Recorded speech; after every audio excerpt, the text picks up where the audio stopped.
নমস্কার, শুভ সন্ধ্যা। নিউজ ভ্যানগার্ডের পর্দায় আপনাদের সকলকে স্বাগত। আমি সুপ্রীতি রয়েছে আপনাদের সঙ্গে। চোখ রাখবো আপডেট খবরের দিকে।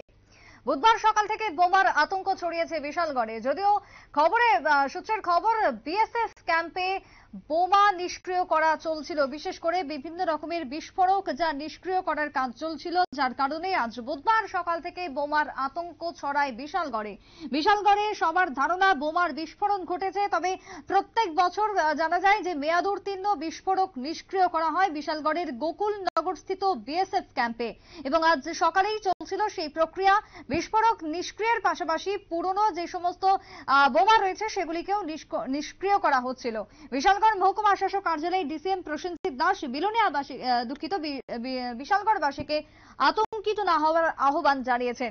যদিও এই প্রসঙ্গে কি বক্তব্য উঠে আসছে সংশ্লিষ্টের, শুনুন। হ্যাঁ, আজকে সকালবেলা আমাদের যে অফিসের সন্নিকটে যে বিএসএফ গোকুলনগর বিএসএফ ক্যাম্প আছে, সেই ক্যাম্পের মধ্যে ক্যাম্পে ওরা যে অ্যানুয়াল এক্সপ্লোসিভ ডেস্ট্রয়, যে বাৎসরিক মানে ঠিক আছে মানে ইয়ে বলে যে এক্সপ্লোসিভ ডেস্ট্রয়ের জন্য তারা একটা ডেট ফিক্স আপ করে প্রত্যেক বছরই করে থাকে।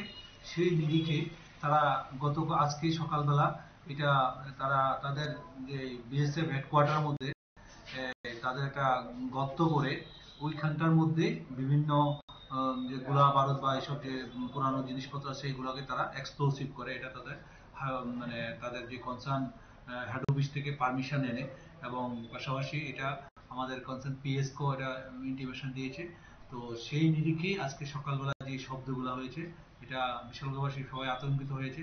কিন্তু আমাদের প্রশাসন থেকে এই জিনিসটা, যেটা আমরা তাদের সঙ্গে কথাবার্তা বলেছি, সেটা আমরা বিএসএফ কর্তৃপক্ষের সঙ্গে কথা বলছি যে এটা বার্ষিক যে এটা তারা করে থাকে, যেটা অ্যানুয়াল রেঞ্জ ক্লাসিফিকেশন ফায়ার বলে, সেটা এরা বার্ষিকভাবে করে থাকে, প্রত্যেক বছরই করে। তো সেই নিরিখে জনগণের কাছে আবেদন থাকবে, যারা কোনো জনগণ যাতে এটা নিয়ে কোনো উত্তেজিত না হওয়ার বা কোনো টেনশন না নেওয়ার, কোনো ধরনের চিন্তা ভাবনা না করার, তার জন্য এটা আমরা প্রশাসন থেকে একটা দাবি জানাচ্ছি আপনাদের মাধ্যমে। ঠিক আছে। আপনার শুনলেন পুলিশের বক্তব্য। বিশালগড়ে আজ বাজি নিষ্ক্রিয় করা হয়, বিশেষ করে বিস্ফোরক নিষ্ক্রিয় করা হয় আজ বুধবার সকাল থেকে। এবং এই প্রসঙ্গে বিশালগড় মহকুমা শাসক কার্যালয়ে ডিসিএম প্রসেনজিৎ দাস তিনি বিশালগড়বাসীকে আতঙ্কিত না হওয়ার জন্যই আহ্বান জানিয়েছেন। কারণ প্রত্যেকটা বছরই এই প্রক্রিয়া চলে, বিশেষ করে যে সমস্ত বিস্ফোরকের মেয়াদ উত্তীর্ণ হয়ে গেছে বা সেই সমস্ত বিস্ফোরকগুলিকে নিষ্ক্রিয় করার কাজ চলে।